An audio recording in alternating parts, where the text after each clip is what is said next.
एक बार की बात है, एक महान गुरु प्रवचन दे रहे थे। प्रवचन में आसपास के लोग भी शामिल थे। सभी लोग गुरु को सुन रहे थे। कुछ देर में प्रवचन खत्म हो गया। तब लोगों ने गुरुदेव को प्रणाम किया और अपने अपने घर को चल पड़े। पर एक युवक वहीं पर बैठे रह गया। गुरु की नजर उस युवक पर पड़ी तो वो पूछ बैठे, क्या बात है वत्स, कोई जिज्ञासा है क्या? युवक गुरु के पास गया और प्रणाम करके बोला, गुरुदेव, बहुत उलझन में हूं। जितना इस बारे में सोचता हूं उतना ही उलझ जाता हूं। कैसी उलझन है वत्स? गुरु ने प्रश्न किया। युवक हाथ जोड़कर बोला, गुरुदेव, ये संसार कितना विशाल है। संसार में लाखों करोड़ों लोग निवास करते हैं। उनमें भी एक से बढ़कर एक विद्वान कलाकार योद्धा हैं। ऐसे में उन सब के बीच मुझ जैसे सामान्य प्राणी का क्या मूल्य है? युवक की बात सुनकर गुरु मुस्कुरा दिए। वे बोले, तुम्हारे जिज्ञासा का उत्तर मिल जाएगा, पर इसमें थोड़ा सा समय लगेगा। क्या तब तक मेरा एक छोटा सा काम कर सकते हो? गुरुदेव, ये तो मेरे लिए गर्व की बात है कि मैं आपके काम आ सकूं। युवक ने अपने हाथ जोड़कर कहा, गुरुदेव, आप आदेश करें। गुरु ने युवक को एक चमकीला पत्थर देते हुए कहा, तुम्हें इस पत्थर का मूल्य पता करना है, और ध्यान रहे, इसे बेचना नहीं है, सिर्फ इसका मूल्य पता करना है। जैसी आज्ञा गुरुदेव। ऐसा कहते हुए युवक ने गुरु से वह पत्थर ले लिया। उसने उन्हें एक बार फिर प्रणाम किया और बाजार की ओर चल पड़ा। बाजार वहां से ज्यादा दूर नहीं था। युवक थोड़ी देर में वहां पहुंच गया। वह सुबह का समय था, इसलिए बाजार अभी ठीक से लगा नहीं था। वहां पर इक्का दुक्का दुकानदार ही थे। युवक ने जिज्ञासावश इधर उधर नजर गई। उसे एक पेड़ के नीचे एक दुकानदार नजर आया। वह आम बेच रहा था। युवक उस दुकानदार के पास पहुंचा और उसे पत्थर दिखाते हुए बोला, क्या आप इस पत्थर की कीमत बता सकते हैं? दुकानदार एक चालाक व्यक्ति था। पत्थर की चमक देखकर वह समझ गया कि अवश्य ही यह कोई कीमती पत्थर है। वह बनावटी आवाज में बोला, देखने में तो कुछ खास नहीं लगता, पर मैं इसके बदले 10 आम दे सकता हूं। दुकानदार की बात सुनकर युवक को हल्का सा क्रोध आ गया। वह मन ही मन बंदर समझता है। इतना सुंदर पत्थर और इसका मूल्य सिर्फ 10 आम, अवश्य ही यह झूठ बोल रहा है। युवक को चुप देखकर दुकानदार बोल उठा, क्या कहते हो, निकालूं आम पर? युवक ने दुकानदार को कोई जवाब नहीं दिया।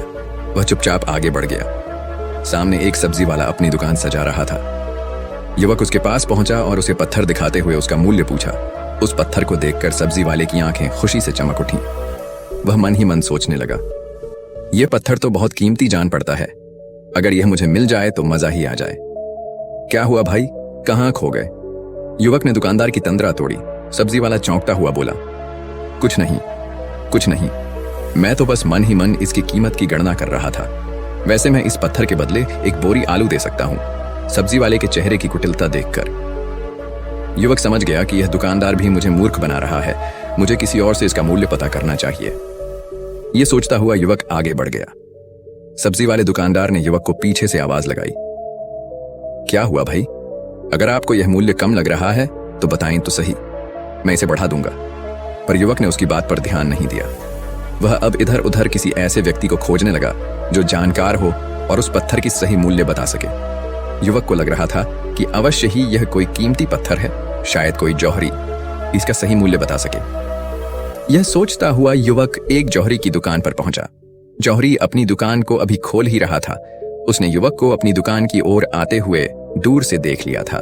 साथ ही उसने युवक का हुलिया देखकर यह भी भांप लिया था कि यह कोई गरीब व्यक्ति है जो संभवतः कोई गहना बेचने आया होगा। जौहरी ने हाथ जोड़कर युवक को नमस्कार किया और मुस्कुराकर पूछा, बताए महोदय, मैं आपकी क्या सेवा कर सकता हूँ? युवक ने गुरुदेव का दिया पत्थर अपनी हथेली पर रख दिया और बोला, इसका मूल्य पता करना था।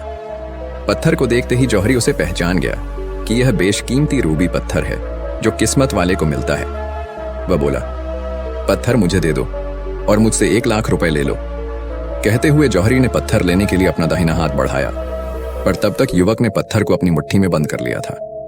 उसे पत्थर के मूल्य का अंदाजा हो गया था, इसलिए वह गुरुदेव के पास जाने के लिए मुड़ गया।